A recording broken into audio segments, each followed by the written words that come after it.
Welcome back. To one of our top stories now, former French President Nicolas Sarkozy has been released from prison pending an appeal over his conviction for allegedly receiving illegal campaign funds from Libya. A Paris court approved the 70-year-old's request for release on Monday after prosecutors backed the move. Sarkozy had served 20 days of a 5-year sentence handed down in September for seeking funding from the regime of former Libyan leader Muammar Gaddafi during his 2007 presidential campaign. He described his time in prison as grueling and a nightmare.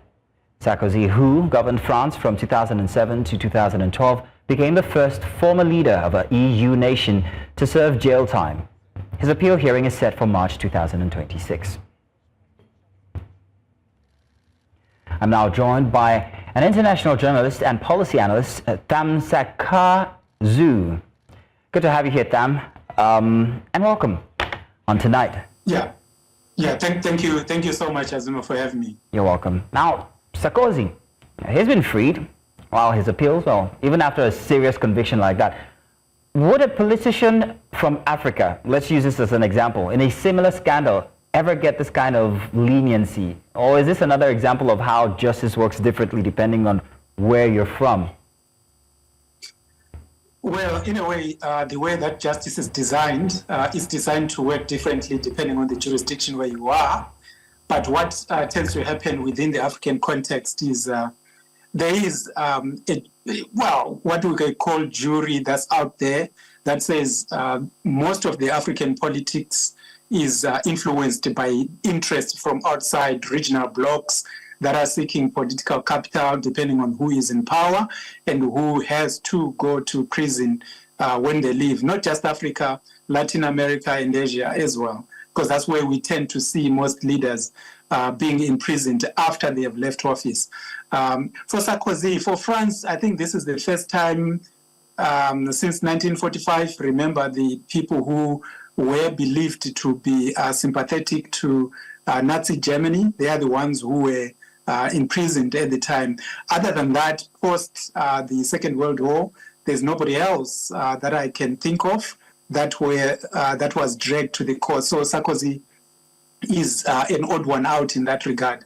But seeing him going out, of course, you have to look at the jurisdiction in France, but also the members that you hear in Paris that is very close to the minister, Damana, who visited him when he was in prison just these couple of weeks. Tham, Libya's name keeps resurfacing in these Western scandals, from arms deal to campaign money. What does this tell us about how African countries are used in global power games, and how much control we really have over our own political image abroad? In a way, Libya was very unique. Muammar Gaddafi was very unique as well, because he was pushing for influence in Africa and he had the resources to do it. There are not many African leaders who would be accused of, paying money towards a campaign to influence the politics outside Africa, especially in Europe. But Libya, under Gaddafi, had a lot of resources. They had capacity to have contracts, and the amount of power that he had, from the resources to the respect and to his agenda, trying to unite Africa from an economic point of view, made him, a unique character.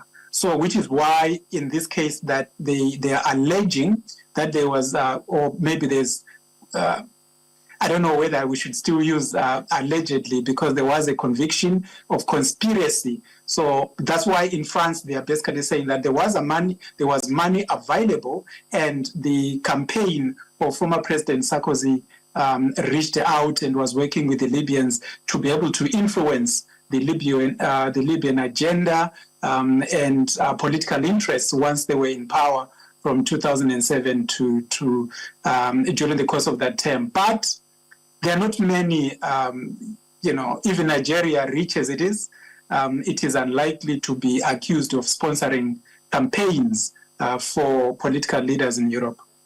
But isn't it funny that Sarkozy was part of a group of nations, or at least leaders of a group of nations, that actually also, well, after he had asked for money from Libya, also gathered to bomb Libya itself, or rather take out the leader of Libya.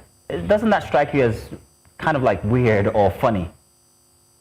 Well, interest will always shift because sometimes, remember, even the government of Tony Blair and others, when Saif Gaddafi, when Libya's leader, Muammar Gaddafi, was in London at the London School of Economics, they reached out to him. They convinced him that there was an agenda to democratize Libya. A lot of European leaders did reach out, not just France, not just former President Sarkozy, but a lot of European leaders did reach out to Muammar Gaddafi at the time. But now the questions are being asked after the NATO move on Tripoli, whether they were doing this to be able to understand, to draw him closer, and once they thought they got him, once he let his guard down, maybe at that particular moment, they were able to then move in. They would not have been able to move in if he had been as closed as he was as he was in the 80s under Reagan, Margaret Thatcher, Macron, and other leaders at the time. So it's difficult to know whether these links are what ended up making Gaddafi vulnerable to the kind of thing that happened in 2011. Maybe not, but politics do shift. The political interest will shift very, very quickly, especially if there is a body like NATO and others that are pushing. With the Americans there, remember, President Obama was in power and he had a lot of influence in terms of making a determination to what was going to happen. The French, of course, even if they didn't want to, still they had to follow what the American leader was going to be at the time, was it? Well, Tham, I wanted to know if you could give us any suggestion regarding how African countries should start to look at these kinds of influence when it comes to campaign money. And please make it in 30 seconds because we're out of time. Well, yeah, in a way, one would say that the nature of politics in Africa is already moving away from the influence. When you look at Burkina Faso, the Guineas, Mali, they are moving away from the influence of Paris. We also saw that even when President Tinubu came to power, it's different. The way that the Americans are relating to South Africa now, Nigeria and other countries, it's now very, very different. It would appear that from a sovereign point of view, neo-colonial times are more or less going to be over very soon. Well, Thamsanqa Zhou, thank you very much for joining us on Tonight. Oh,